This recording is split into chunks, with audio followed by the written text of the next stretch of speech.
back to self-tapes. All right. Are you okay? Like, where's your thoughts? Like, I had a theatrical audition this weekend. I was like, should I? I mean, my mom was in town. She was helping me and whatever. And are you okay with getting away from this backdrop ever? When do you think that serves you to get out of the whole backdrop square? We'll tell you. Like, so there are absolutely spots or scenes where it actually makes more sense to not have a backdrop.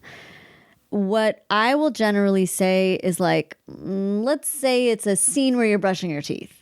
Sometimes if your setup allows, sometimes it's nice to like film yourself in the mirror brushing your teeth. You know what I mean?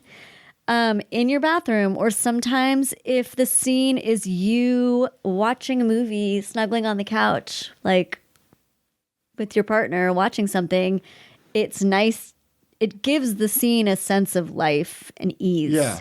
However, not everybody wants to film their space.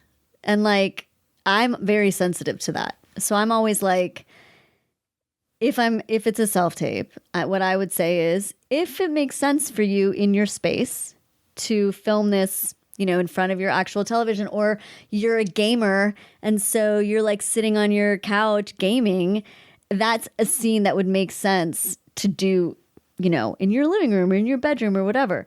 But if your space is not something you want to shoot in, or light-wise, it really only makes sense for you to use the setup you've created that you've probably spent in money to invest in to make it look pro, then by all means do that. It's really what works best for not only for your comfort level, but for how your tape is going to look. But I will also say that my biggest pet peeve is like, if you're going to use a backdrop, the backdrop should fill the frame. Oh no. The amount of times there's these blue backdrops with this like black border. I think the circle ones, yeah. And so what happens generally is like, you're doing your thing, and around the backdrop we can see like your closet and your shoes or your books or whatever. Like, there's a bunch of shit around that's like peeking out from behind. So that's what I don't understand. It's like, you either use the backdrop and have it fill the frame, or you creatively make the choice to shoot in your space. You just gave me a heart palpitation because I bought this curtain and it's long, but like when you zoom out a bit to get like waist up, you get a little white on the side. No, that's not what I'm talking about. Well, yeah. Like, oh no. No, that's not at all what I'm talking about. Okay, I'm talking about like seeing a bunch of shit around. Yeah, that's crazy. Like, just zoom in a little bit. What are we doing? It's the strangest.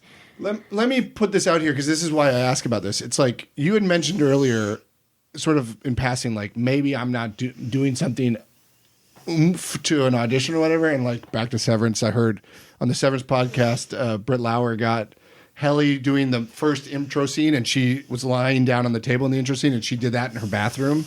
And Ben Stiller was like, "Your audition was crazy; it stuck out." And I'm like, I just wonder, like, should I be taking bigger swings, and is a bigger swing count as like doing it in an environment and trying to film it like it would be filmed? But also at the same time, when I open up, and this is where we spiral. Yeah. If I open that up, that's just such like an uneven playing field, because some people might have a beautiful house that it works perfectly in, and you know what I mean? It's just like, I do. So the reason why Ben Stiller thought that was such a bonkers choice is because generally you don't see that in a theatrical audition. Generally, a theatrical audition is pages, frame, the end, right? I'm sure Ben doesn't see a ton of auditions that are shot creatively in that way. I think it's a real rabbit hole, or like, you know what I'm trying to say? Like, when people start getting the idea that they need to shoot the spot, that's a problem. I don't want you to do that. I think it's not fair. I agree, yeah. And I know there was this one audition, this performer that we love, in the middle of the pandemic.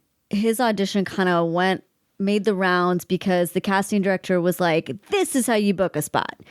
And he it was a spot for a serial, and he had to be a pirate dad. And he, leapt behind his couch and dove into his pool and pretended to be on the boat. And there was I think part of it was I'm in my house as a shut-in during the pandemic, and so I'm going to have a really good time with this audition. Yeah. And he also happened to be a really great actor, so he would have been great regardless. Yeah.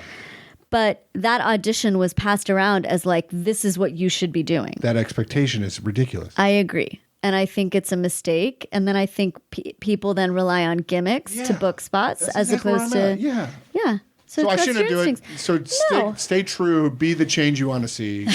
That gray back wall is perfect. Yes, I think like you can make a creative choice. Like, you know, maybe it's a sound effect. Maybe it's a fun light when you like, you know, there can be a small little choice that you make that makes sense for the spot or the copy. That would really, really help. Yeah. But like in general, that's just a gimmick. Don't rely on it. Don't rely on it.